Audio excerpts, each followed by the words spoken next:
Saudações alviverdes a todos. Eu sou Conrado Cacassi e vamos para mais um react da entrevista do professor Abel Ferreira, como é de praxe em partidas pela Conmebol, viu, Luiz Roberto? Não é Conmebol. Partidas da Conmebol, o treinador da coletiva, concede a coletiva ao lado do jogador considerado destaque pela entidade. E na partida de ontem, com alguma justiça, foi o Mike. Talvez pudesse ser o Rafael Veiga, mas o Rafael Veiga é figurinha carimbada, né? Ele e o Rony. Então dessa vez eles escolheram o Mike e acho que ficou de bom tamanho, porque o Mike também fez uma enorme partida na noite de ontem, assim como o Gustavo Gomes, assim como o Murilo. Foram os destaques do time. Então ele, como um dos destaques, está representado aí na coletiva. Vamos ver o que os dois têm a falar diante da brilhante vitória. E tão importante quanto o resultado foi a consolidação da volta do bom futebol do Palmeiras. O Palmeiras jogou bem e, com esse padrão restabelecido, volta a dar esperanças à torcida de conquista ou conquistas. Se o Botafogo vacilar, conquistas ainda este ano. Vamos lá? Vamos para a coletiva do professor. Em primeiro lugar, falar do ambiente espetacular. Eu gosto de jogar com estádios cheios. Em segundo lugar, falar do esforço que fizeram. Foi a primeira vez desde que estou aqui no Brasil que este gramado estava mais ou menos, que é uma coisa que dá um pouco de importância, mas faz toda a diferença para que o espetáculo possa ser melhor. Terceiro, aos meus jogadores, porque tivemos calma, tivemos tranquilidade, fomos competitivos. A primeira parte muito bem jogada, com as dinâmicas muito bem feitas. Em casa com um adversário super poderoso. Estamos a meio ainda de uma eliminatória. Na segunda parte o nosso adversário empurrou-nos um bocadinho mais para trás, normal, tinha que reagir, tinha que ir atrás do resultado. E acho que, sinceramente, nesta primeira etapa, nesta primeira fase, eu acho que o resultado acaba por ser justo. Como te disse, estamos a meio e agora vamos discutir o segundo jogo em nossa casa. Teve um corte aí interessante, né? O vídeo da TV Palmeiras fazendo cortes. Eu não sei se é falha na transmissão, enfim. Ele começa fazendo um bate-a-sopra, né? Ou, na verdade, um assopra e bate. Primeiro ele elogia, ele fala, uma delícia jogar com esse ambiente, casa cheia, né? E deve ser mesmo, né? Para quem é jogador profissional, jogar com o estádio vazio, aquela coisa desinteressante, deve ser meio maçante. E o jogo de ontem foi exatamente o oposto, né? Então ele faz um elogio para depois bater no gramado. E ele bate até que com um certo cuidado, né? Ele fala que o gramado estava mais ou menos. Pô, o gramado estava horroroso, estava horrível. Na verdade, o que ele quer é que a gente faça esse papel. Ele só dá uma empurradinha. E fala, imprensa, bata nesse gramado, por favor. Então, nós da imprensa vamos fazer esse papel. Eu faço com o maior prazer. Tava uma porcaria o gramado do Mineirão ontem, inclusive com risco de causar lesões aos jogadores. Gabriel Menino, logo no começo, pisou num buraco ali, precisou de atendimento no tornozelo, até assustou da forma como ele caiu. Então tem que bater mesmo, né? Então nós da imprensa vamos bater no gramado do Mineirão, com todo prazer. Com o maior prazer, Abel. Entendimento da necessidade e a compreensão do que viria pela frente quando a gente fala de mata-mata de Copa Libertadores? Obrigado. Quer dizer, eu estou sempre a falar do mesmo e vocês não entendem aquilo que eu digo. Eu não conheço nenhuma equipa que só ganhe. Vejo um Liverpool, estou sempre a falar das coisas, acho que uma equipa tem que ganhar sempre. Eu fico muito triste quando ainda ontem estava a ver um jogo e, em vez de realçar o valor dos adversários que se organizam, que investem, que estão cada vez melhores, não. Optamos por xingar as pessoas de quem nós gostamos. Eu não consigo entender essa cultura. Temos que olhar primeiro para dentro. perceber, organizar-nos, sermos melhores profissionais, sermos mais competentes. Essa história do xingar, não é que eu não entendo, eu entendo sim. As pessoas são.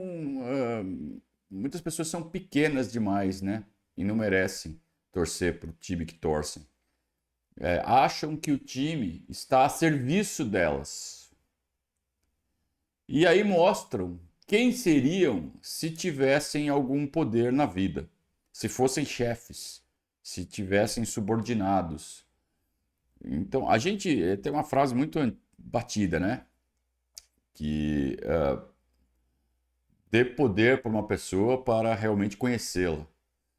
Então, são pessoas que devem ser realmente muito frustradas, que devem sofrer muito com pessoas tão escrotas quanto elas, só que estão acima delas na vida, o chefe, sei lá, dinâmica familiar. Então são pessoas que têm muito recalque e aí tiram o recalque em cima dos jogadores do time. Eu vou fazer o mesmo que fazem comigo, vou fazer com os jogadores do meu time. Se eles não jogarem pra mim, se eles não ganharem pra mim, porque é o único jeito de eu ganhar alguma coisa na vida, é o meu time, porque eu não ganho nada. Então, se eles não ganharem isso pra mim, eu vou fazer com eles o mesmo que essas pessoas fazem comigo. E aí xingam, xingam, xingam e xingam. E o Abel falando, não faz sentido. Como é que você xinga pessoas de quem você gosta? Pois é, a mesma frustração que esses xingadores ficam quando são xingados, reprimidos pelas pessoas que estão acima deles na vida real, eles projetam isso nos jogadores do Palmeiras.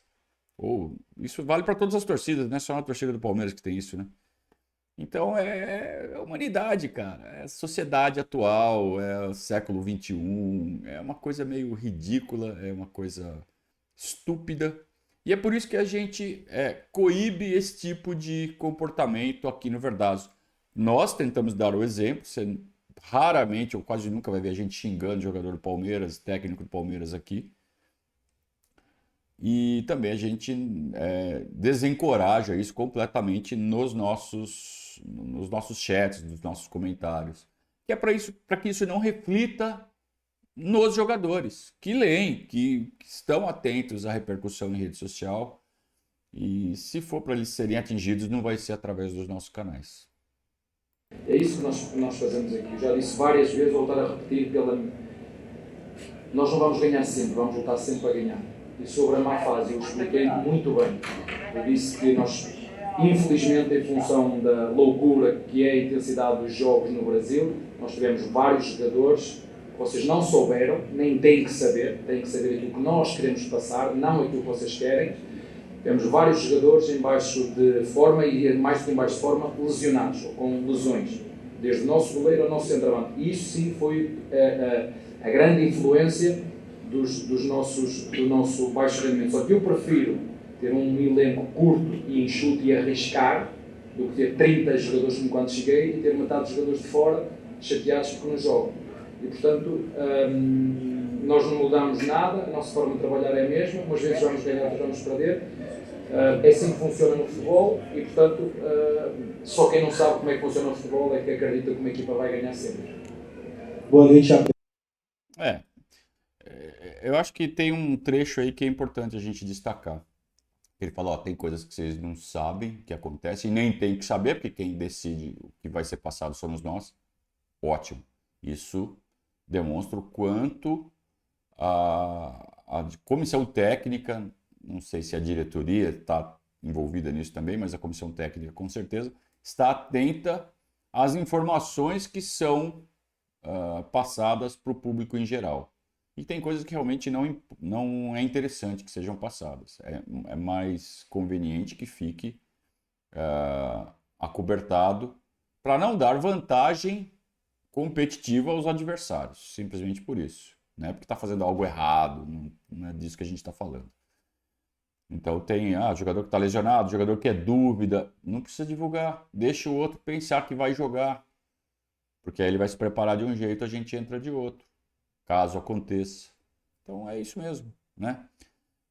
Aí ele fala assim, eu prefiro arriscar do que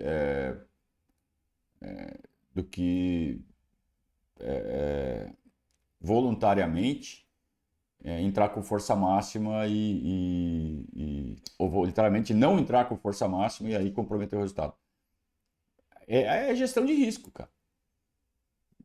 Tanto isso não é uma verdade absoluta que quando realmente não dá, poupa. Que foi o caso do Dudu em 3 partidas antes dessa do Atlético.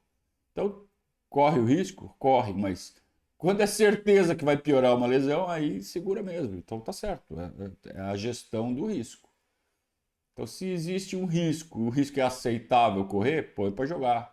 E vai com a máxima força possível. Isso, inclusive, dá esperança para a gente ter uma escalação bem forte para o jogo de sábado contra o Fluminense. Abel, boa noite, Mike, tudo bom aqui? Pedro Cunha da Pavel Brasil. Abel, queria te perguntar também ao Mike sobre o Rafael Veiga. O Veiga que vem tendo uma transformação do perfil de jogador do Veiga desde sua chegada no Palmeiras. Ele passou a ser um jogador mais decisivo, que pisa mais na área, faz mais gols, dá mais assistências e que também vem melhorando o seu potencial defensivo. Queria saber de você sobre essa transformação do perfil do Rafael Veiga desde sua chegada. E ao Mike, queria saber também do papel do Veiga nesses bastidores, no dia a dia do clube. Obrigado. O Veiga é aquele tipo de jogador que eu também já vos falei, dos 50%. Falei-vos das características que eu acho dos jogadores brasileiros e disse-vos o que é que eu penso. Eu acho que ele está um jogador completo. Foi um dos jogadores que também passou por problemas. As pessoas dizem, foi desde a chegada da seleção. Não, a seleção, um problema não foi a seleção. O problema é que nas seleções não se treina, ou se treina pouco. Quem joga é mais fácil manter o ritmo de quem joga, mas é assim com todas as seleções, não é só com a seleção brasileira, com todas as seleções. Os jogadores que vão para a seleção e jogam têm ritmo, e os que vão e que não jogam, infelizmente, o próprio método de trabalho é outro, mas o problema do Veiga foi exatamente a mesma com o Rony, a mesma com o Dudu, a mesma com o Murilo, a mesma com o Zé Rafael. Nós vemos o Zé Rafael hoje que não víamos há um mês atrás, porque tinha um problema e nós não podemos, como te disse, temos que, infelizmente aconteceu, nós temos que aceitar, foi um momento decisivo, que era uma luta que tínhamos, que era para a Copa do Brasil, tudo o resto estava dentro daquilo que planificámos. No Brasileirão, é verdade, há uma equipa que está fora da caixa, parabéns para eles, a correr assim acho que vão ganhar o Brasileirão, tudo bem, mas estamos alinhados até com os pontos que tínhamos o ano passado. Na Copa do Brasil foi o que foi, para dar parabéns aos nossos adversários, mas infelizmente, como te disse, o Veiga entrou num daqueles momentos também que baixou. Agora, a minha função enquanto treinador não é só ganhar, não é só dar títulos, é valorizar os jogadores, é valorizar o clube, é potenciar os jogadores, é perceber quanto é que eles valiam quando esta comissão técnica chegou e quanto é que valem agora. Não é só ganhar títulos. Os títulos é uma consequência. Eu sei que vocês só olham para os títulos. Mas eu, antes de chegar ao Palmeiras, eu não era treinador de títulos. Era treinador de vender jogadores, de valorizar jogadores, de potenciar jogadores. E aqui faço as duas. Não vamos fazê-las sempre. Fizemos no primeiro ano não sei quantos ganhamos, 2 ou 3, no segundo também mais 2, no terceiro. Só que vai haver uma altura que não vamos ganhar. E quando as pessoas têm dúvidas, olhem para o Liverpool, né? Um grande treinador, grandes jogadores, há 2 anos que nada, e o ano passado fora da Liga dos Campeões. Portanto, isto é assim que funciona. O importante é os nossos jogadores continuarem focados, acreditarem neles, os nossos reforços são neles, e há uma coisa que é essencial, que é invisível aos olhos e que vocês não conseguem ver. Fez uma observação sobre o momento do Veiga, principalmente aquele momento ruim pós-seleção. Fez aí uma ponderação em cima do julgamento generalizado aí de que seleção estraga jogador por causa da cabeça. Também acho que não dá para tirar isso da frente. Até ele falou que houve propostas, né? E a visibilidade que as seleções proporcionam que chamam essas propostas, que balançam, que tiram um pouco o jogador do foco. Também a quebra de ritmo, o ritmo de treinamento / jogos de um período de seleção é diferente do que o jogador está fazendo no clube. Então você quebra o ritmo do jogador, quando ele volta meio atrapalhado. Honestamente, eu não sei o quanto isso realmente influencia. Eu acho que muito mais a cabeça continua pesando, né?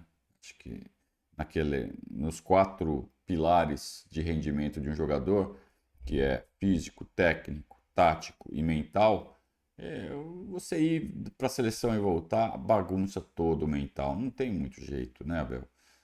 O físico, bagunça um pouco a parte física por causa da quebra de ritmo? Acredito que sim, não duvido.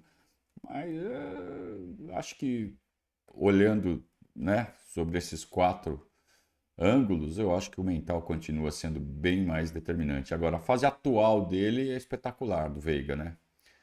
O que ele jogou ontem foi uma enormidade. Os gestos técnicos que ele teve ontem foram primorosos, né? Teve uma bola, acho que com 2, 3 minutos de jogo, que ele mata no peito, gira o corpo e já dá um toque com a bola no ar, de sem pulo, e coloca o Arthur para correr na direita, na perfeição, na medida para o Arthur, na corrida, alcançar a bola em velocidade. Vocês devem se lembrar desse lance, logo no começo do jogo. Ele mata a bola assim com uma elegância absurda. E isso mostra o quanto o cara está afiado tecnicamente. E aí a gente viu no lance do gol, né? No arremate dele, a perfeição com que ele pega a bola também de sem pulo e coloca no cantinho, né? Então ele está numa fase técnica esplendorosa, né? E a cabeça boa, 28 anos, no auge do esplendor físico, e sendo treinado por um cara tão perfeccionista quanto o Abel, o resultado é o que a gente vê do Veiga hoje. Por que o Veiga hoje evoluiu tanto? É tudo isso. Para Veiga não tenho muito o que falar. Para mim é um dos melhores meias que a gente tem aí no futebol brasileiro. E ele, quando nós precisamos dele, né, ele está ali sempre. É um cara que merece muito pelo momento que está vivendo. E, como eu disse, é um cara que está ali para nos ajudar e nos ajuda bastante. Deve ser frustrante para o jogador, né? Ser um dos destaques do jogo na partida, vai lá para dar entrevista, aí chega o repórter e fala do Veiga. Porra, né? Fala de mim, joguei pra caramba também ontem. Abel, boa noite e parabéns pela vitória. Acho que em novembro você completa isso. Novembro, 3 anos de Palmeiras, outubro, novembro. 3 ou 6? Muito organizado, parabéns por isso. Muito bom para poder jogar. Bacana. E você ganhou. Os colegas estão a ouvir o que você está a dizer. Tá. Mas são números de você. Ou você é de Palmeiras? Não. Não. São números, você ganhou muitos títulos. E só uma comparação, tem a ver com o Atlético, não. 3 anos você está no Palmeiras, o Atlético teve 6 treinadores nesse período. A diferença é o tempo de trabalho, o trabalho consolidado, qual a vantagem que você tem sobre no Brasil inteiro que se torna treinador quase todo dia. Que grande vantagem é essa? Isso é uma pergunta para estar aqui 1 hora a falar. Isto é algo muito profundo, tem a ver com a cultura do Brasil e dos dirigentes brasileiros. Eu só quero dizer o seguinte: se todas as equipas do Brasil fossem treinadas, se eu multiplicasse, um ia ser campeão e havia outro igual a mim que ia descer. As pessoas aqui é que não entendem que não podem ganhar todos. Não podem ganhar todos. E eu dei sorte de eu chegar e ganhar logo no primeiro ano, porque se não ganhasse ia-me acontecer a mim o que acontece a todos os outros. Felizmente tive antes um grande presidente, tenho agora outro grande presidente, porque com outros treinadores bastavam perder 2, 3 jogos, metem logo tudo em causa. Isto é um processo.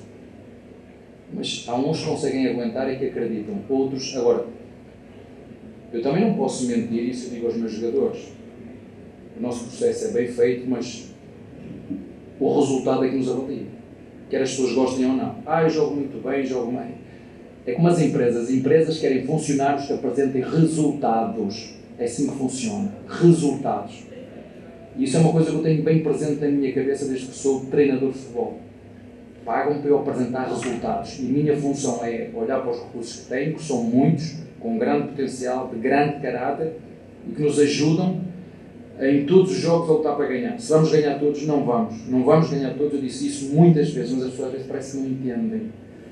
Mas o nosso objetivo é este, é jogar sempre para ganhar. Agradeço as suas palavras, acho que é a primeira vez que em direto ouço um elogio tão grande e tão forte de um jornalista. Por isso eu estava a perguntar se era do Palmeiras, mas como disse não é, ainda mais contente fico. Obrigado. A vantagem de estar há tanto tempo no mesmo clube, em relação a treinadores que acabaram de chegar, que estão começando um trabalho e que são mandados embora com 5 meses de trabalho, que é a média, a vantagem é que você domina todos os processos internos. E quanto mais passa o tempo, mais respeito você tem de todos. O que fez, assim, eu acho que o grande exemplo é o Alex Ferguson no Manchester United. Também a gente pode falar um pouco do Arsène Wenger no Arsenal, que não ganhou tantos títulos assim. Ganhou lá no começo, né? Ele até teve uma Premier League que ele ganha, faz 200 pontos, sei lá quantos pontos ele fez, um monte de pontos, uma temporada quase perfeita. E depois passou vários anos sem ganhar nada, até ser demitido com, sei lá, quase 20 anos no cargo. Por que isso acontece? Porque lá tem-se essa consciência, não é consciência, hein? Existe a consciência de que só um ganha, que é isso que o Abel fala. Que não ganhar um campeonato faz parte da dinâmica de estar numa competição tão acirrada contra outros tão competentes também. Então olha o que o Botafogo está fazendo, não é uma super competência? Eles não merecem estar onde estão? Merecem. Então é isso que deixa o Abel tranquilo. Fala assim, olha, Brasileirão eu não vou falar nada, porque o Botafogo está fazendo um negócio absurdo. Não consigo fazer isso. Isso é realmente para tirar o chapéu, parabéns para eles. E ninguém vai recriminar o Abel por não estar ganhando esse Brasileirão diante do que o Botafogo está fazendo. Então ele fica tranquilo com isso. Ele fala assim, olha, eu estou fazendo um belo trabalho, estou fazendo minha equipe render bem, estamos em segundo lugar, terceiro, quarto, né? Está ali no bolo. E estou desenvolvendo jogadores. Então, olha o desenvolvimento que a gente está conseguindo imprimir no Jonathan, no Luiz Guilherme, no próprio Endrick, que está sendo trabalhado. Não está sendo mais colocado porque está precisando ser trabalhado. Então, está sendo trabalhado para se desenvolver.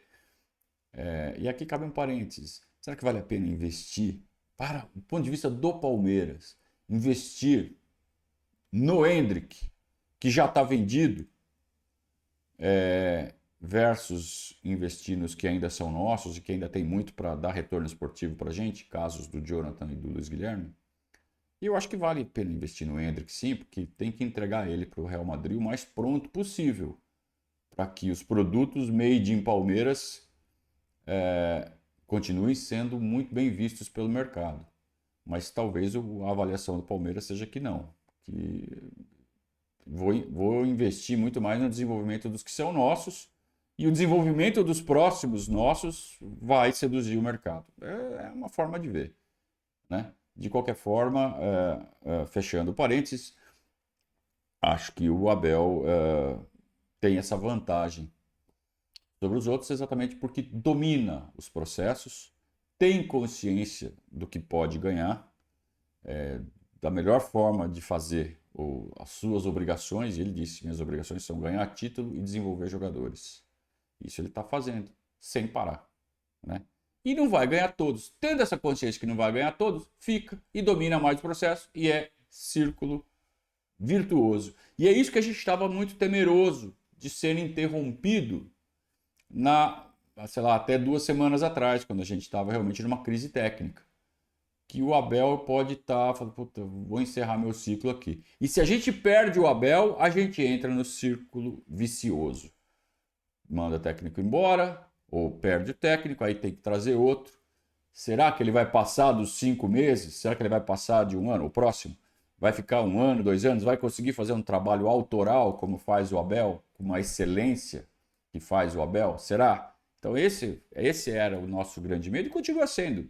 Porque assim que o Abel saiu, o Palmeiras tem que estar pronto para entrar num novo ciclo longo de 3, 4, 5 anos com o mesmo treinador. Para que ele entre nessa dinâmica de dominar todos os processos. Boa noite, estou aqui à frente. Abel, Mike, boa noite, Edgar da Globo. Uma pergunta para cada, Mike. Para você, minha pergunta é: o Palmeiras leva daqui uma vantagem muito importante, 1-0, claro que o confronto ainda aberto, mas a tua sensação, principalmente quando você jogou na segunda linha, se não daria para levar uma vantagem ainda maior. O Palmeiras teve bons contra-ataques ali à frente, não conseguiu converter em gol. Para o Abel, eu vou aproveitar, você que é muito bom ouvi-lo falar sobre bola, tática, se me permite ainda sobre esse jogo especificamente, você falou do primeiro tempo muito bem jogado. Como é que foi ver não só o time anulando as principais forças do Atlético, mas também tendo o Veiga muito solto, criando chances, já indo para o intervalo, com essa vantagem que o Palmeiras segurou e vai levar para o jogo de volta? Obrigado. Estes jogos têm uma componente mental muito forte, que é, está muito em jogo. Quando vocês... professor, mas o que é que isso quer dizer? Quer dizer que se vocês pensarem num momento muito intenso da vossa vida, seja ele qual for, um casamento, um momento intenso da vossa vida, é o que os jogadores sentem quando têm um jogo destes. Num ambiente que vocês viram espetacular, independentemente se é o nosso rival ou não.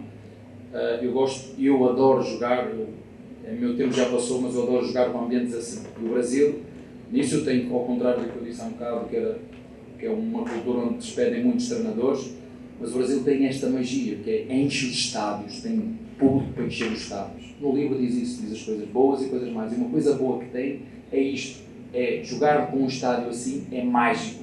Isso acontece em poucos países, é só isso que eu quero dizer. Como este é um jogo de uma carga emocional, uma intensidade muito grande, é fundamental que os nossos jogadores se foquem naquilo que sabem fazer, que é jogar futebol sob pressão, jogar futebol em casa do adversário. E às vezes nem todos estão na mesma onda, todos têm medo de falhar, escondem-se do jogo. E eu fui jogador e passei alguns momentos assim. Era quando eu mais me arrependia, quando eu chegava ao final do jogo e eu fiquei em segundo para mim próprio. Eu não posso ficar em segundo para mim próprio. Isso é a pior derrota que eu posso ter. Para mim dói-me mais do que qualquer derrota. E felizmente as duas tiveram a coragem, a calma e a tranquilidade de ir para dentro do campo e fazer aquilo que sabem fazer. É jogar da nossa maneira. Se vamos perder ou ganhar, não sei, o resultado toma conta dele. Nós temos que tomar conta das nossas tarefas e foi isso que nós fizemos durante o jogo todo, perante um adversário, na minha opinião, muito qualificado, bem treinado, é verdade, não posso negar isso, está a passar um momento menos bom de confiança e que tem interferência no rendimento dos jogadores, mas futebol é assim, como disse ao seu colega há pouquinho, quando fomos jogar com o São Paulo, nós sabíamos que o estado em que estavam os nossos jogadores, eu tenho a certeza absoluta que eles fizeram tudo o que podiam naquele momento e infelizmente o nosso adversário foi melhor e mereceu passar. Mas... Não concordo. Não concordo. Difícil eu não concordar com o Abel. Dessa vez eu não concordo. Eu acho que tudo que ele falou antes de mencionar o São Paulo se encaixa exatamente no que aconteceu nas partidas pela Copa do Brasil. Ou seja, perdemos para nós mesmos, não executamos as nossas tarefas como poderíamos ter executado, nossa parte mental falhou. Então ele começa essa resposta falando da parte mental, de jogar sob pressão, de focar. E o Palmeiras não fez isso contra o São Paulo. O Palmeiras perdeu para si próprio contra o São Paulo. Não foi mérito do São Paulo. São Paulo não jogou nada. Nenhuma das duas partidas. Não fez nada que justificasse ganhar do Palmeiras. O que não aconteceu ontem. O que não vem acontecendo nas últimas 3 partidas, né? Contra Fortaleza, América e Atlético. O Palmeiras voltou a ser Palmeiras, voltou a jogar e aí não perde para si mesmo. E aí o outro time, se quiser ganhar do Palmeiras, tem que jogar muita bola. Coisa que o São Paulo não precisou fazer. Então, eu achei curioso isso. O Abel ele fez uma descrição muito fidedigna ao que aconteceu nos confrontos contra o São Paulo, no que diz respeito a perder para si próprio. Né? E aí fala que não foi o caso. Eu não sei se ele pensou, depois se corrigiu, sei lá. Ou se é simplesmente uma diferença de forma de enxergar, de ponto de vista.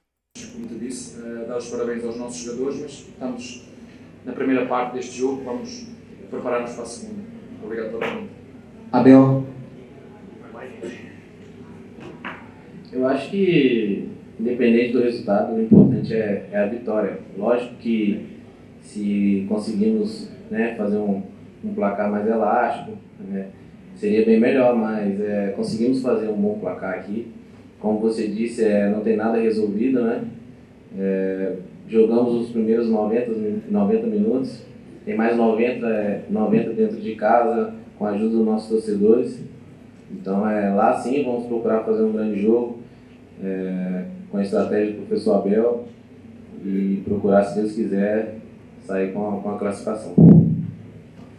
Abel, boa noite. Desde quando você chegou aqui, você implantou uma identidade de jogo, sabendo da história do Palmeiras, de uma academia e tal. Mas eu quero te fazer uma pergunta seguinte. No Brasil, há mais algum clube que tenha uma identidade de jogo, que possa ser o treinador ir embora e deixar esse legado, essa construção, esse DNA, ou é tudo temporal no futebol que a gente constrói aqui no Brasil? Olha que pergunta legal que fez o repórter mineirinho. Mais um repórter mineirinho. Mas boa pergunta, né? Como a gente sempre fala aqui, o trabalho do Abel no Palmeiras é um trabalho autoral. Ele usou outras palavras, disse que ele criou uma identidade no Palmeiras. É a mesma coisa. E qual o legado que se deixa? Né? Quando sair, como que se aproveita a semente plantada? É muito difícil, cara. É muito difícil chegar a um técnico após um trabalho tão intenso, tão autoral como é o do Abel, e manter. O que se dá para fazer, eu não sei o que o Abel vai responder, mas o que se dá para fazer o gerente de futebol, o gerente da academia de futebol, a pessoa responsável pelo dia a dia do clube, que é essa pessoa, e no nosso caso é o Cícero, que ele transforme em rotina o máximo de processos que ele conseguir absorver dessa metodologia do Abel. E que imponha isso aos próximos técnicos. Tais e tais e tais processos precisam ser seguidos, precisam ser mantidos. Agora, é claro que a ideia de jogo, o conceito tático, a proposta de se jogar dentro do campo, aí não dá para você pedir para outro cara ser o clone do Abel. Ninguém vai ser clone de ninguém nesse sentido. Agora, nos processos que cercam o dia a dia do jogo, aí sim dá para você ter um legado de todas as implementações feitas pelo Abel, as ideias impostas pela comissão do Abel no dia a dia, né? Nos processos de dia a dia. Isso dá para aproveitar, sim. Vamos ver se o Abel vai falar algo semelhante a isso. Quando for embora, depois podes responder essa pergunta, que agora não sei. Eu, quando vim para o clube, sabia o que é que tinha, sabemos o elenco que temos uma mistura entre juventude e jogadores mais experientes, que nos permite ter um equilíbrio interno muito, muito grande, mas como te disse, só o tempo dirá, mas há uma coisa que vocês não conseguem ver, nem vão ver, e isso é essencial e é invisível aos olhos. Boa noite, Abel. Paulo Massini por aqui. Eu queria fazer uma pergunta tática sobre a minha visão do jogo lá de fora, né? Quanto que a presença do Dudu por dentro, no primeiro tempo, ele jogou muito, vinha muito por dentro, proporcionou ao Veiga as escapadas dele, atrás dos dois jogadores de marcação do Galo. Eu senti isso lá de cima, eu queria te ouvir se você pensou nisso, foi programado, ou é a condição física do Dudu que talvez não permitisse que ele fosse ao fundo muitas vezes. Posso te fazer uma pergunta? É jornalista há quantos anos? 30 anos, meu querido. Eu sou seu treinador há 10. Portanto, ainda tenho muito para aprender. Estratégia, vocês já viram...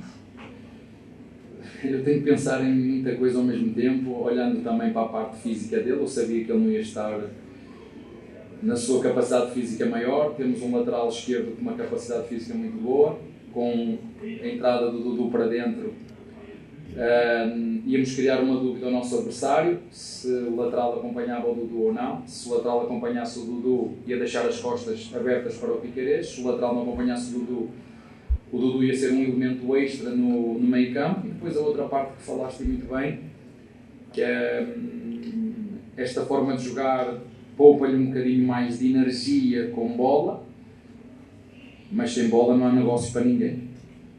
Não há Dudu, não há Rony, não há Veiga, não há... Sem bola, sabem todos o que têm que fazer. Eles nem precisam de treinador. Às vezes, para a tática do professor. Não, eles é que jogam, eles sabem o que é que têm que fazer. Eles só precisam que o treinador afine parafusos só e que os chamem a atenção de coisas que eles já sabem fazer. E às vezes a melhor forma que nós temos de chamar a atenção é olhar para as imagens. Eles sabem aquilo que têm que fazer. Nós temos é que ser rigorosos e exigentes naquilo que nós temos que fazer. Se depois no final isso vai dar para ganhar ou não, eu não sei, mas o que é importante é que os meus jogadores entrem para dentro do campo a saber aquilo que têm que fazer. E o Dudu hoje entrou com uma missão mais específica, treinou. Ele, há 2 dias atrás, ontem foi um dia mais de bola parada e um exercício mais tranquilo, mais até para a mente do que propriamente para preparar o lado estratégico, mas há 2 dias o Dudu treinou exatamente na mesma posição que jogou hoje e é um jogador que nos traz experiência, um jogador que nos ajuda e é bom. Eu também tinha dito isso há 2 ou 3 conferências atrás, quando estamos todos juntos, quando este elenco está tudo junto, está todo saudável, está todo pronto, somos fortes e competitivos. Obrigado, boa noite a todos. Por mais Paulos Massines da imprensa, né? Você vê quando uma pergunta é bem feita, como ele gosta, como o Abel gosta de falar a respeito, né? Então ele comentou do posicionamento mais fechado do Dudu. E também aconteceu do outro lado com o Arthur. Tanto que as larguras ontem foram feitas pelos 2 laterais, pelo Mike e pelo Piquerez. E que foi pensado, sim, foi ensaiado, não foi uma coisa que os jogadores perceberam durante a partida, como aconteceu, por exemplo, na partida, acho que foi contra o Fortaleza, que ele falou que os jogadores que ganharam o jogo, não, foi contra o Bolívar, acho, não me lembro. Teve uma partida que o Palmeiras ganhou, recente, que ele falou assim, olha, os jogadores que ganharam, eles que souberam aonde se posicionar e o que fazer. E hoje ele mencionou de novo no aspecto defensivo, ou seja, quando não tem a bola, eles sabem o que fazer, ou seja, perdeu a bola, já posiciona tudo, já compõe as 2 linhas, corre de volta, fecha aqui, fecha ali e está postado. A gente que fazia educação física nos anos 80, na escola, no colégio, acho que todo mundo jogava handebol, né? É um dos esportes mais praticados nas quadras de educação física dos colégios, né? Porque é a mesma quadra do futebol de salão, dá para adaptar, né? Você traça todas as riscas ali de futebol de salão, de basquete, de handebol, usa de handebol para não ficar só no futebol. Os professores de educação física gostam de fazer isso e a gente lembra de fazer o leque. Quem que não lembra de fazer o leque? No handebol você conseguia fazer isso. Por quê? Porque é uma quadra com, sei lá, 40 metros de comprimento. Então você consegue correr da defesa para o ataque, do ataque para a defesa rapidamente, principalmente do ataque para a defesa quando perde a bola e recompõe a defesa. No futebol, nunca se pensou em fazer isso porque o campo é muito grande. Então os jogadores lá da década de 70, 80... 90, você fala assim, vou voltar para não sei o quê. Até outro dia mesmo, falava assim, esse treinador coloca o Dudu para correr atrás de lateral. Precisa! E hoje os jogadores têm condição física de fazer isso, que não tinham na década de 70, década de 80, década de 90. Por quê? Porque os métodos de preparação física evoluíram brutalmente. Então os jogadores têm essa condição de perder a bola e voltar correndo e armar o leque. O que é o leque? As 2 linhas de 4. Às vezes uma linha de 5, uma linha de 4. Aí depende da estratégia. Às vezes é um 4 com um no meio e outra de 4, enfim. Aí vai da tática, mas você tem as linhas armadas assim que perde a bola. Que é a mesma coisa que armar o leque do handball. Sabe? Perdeu a bola, volta correndo, recompõe, fecha os espaços do adversário e não deixa os caras atacarem.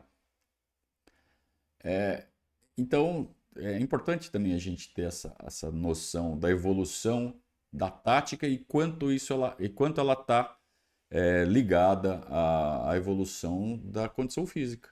Então, hoje o treinador tem que implementar esses métodos, fazer os jogadores desempenharem movimentos automáticos, né? Saberem exatamente para onde tem que correr e, como ele disse, só apertar os parafusinhos ali, porque cada jogo tem sua dinâmica específica. Fala assim, ó, você fica um pouquinho mais para cá, um pouquinho mais para lá, gruda naquele outro ali, não dá espaço para ele, faz um encaixe individual.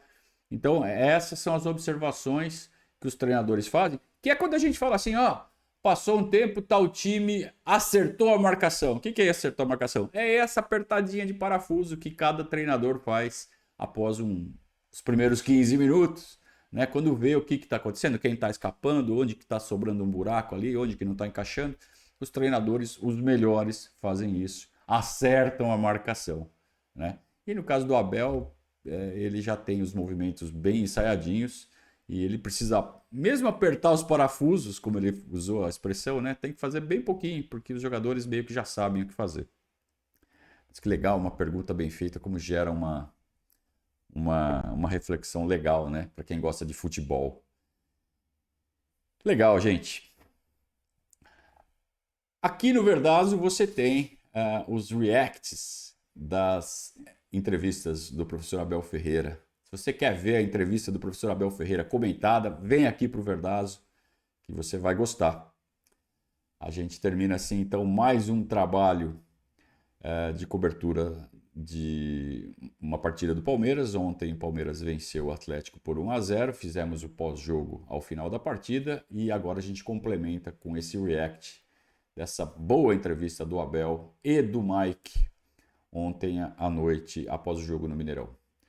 Seguimos nosso trabalho, sigam nossas redes sociais, sigam nosso Twitter, @Verdazo, siga nosso Instagram, que é o @VerdazoCep, VerdazoCep, SCP de Sociedade Esportiva Palmeiras, e também nosso Facebook, página.verdazo, e seguimos o nosso trabalho sempre com o apoio de vocês. Tornem-se padrinhos do Verdazo, aponte o seu celular aqui para o QR Code que está aqui logo abaixo de mim e torne-se um padrinho do nosso projeto, venha fazer parte da nossa comunidade, venha cornetar nos grupos de WhatsApp, cornetar com responsabilidade, né? Não é aquela cornetinha do cara que leva a bronca do patrão, não. Valeu, turma, um grande abraço a todos e saudações alviverdes.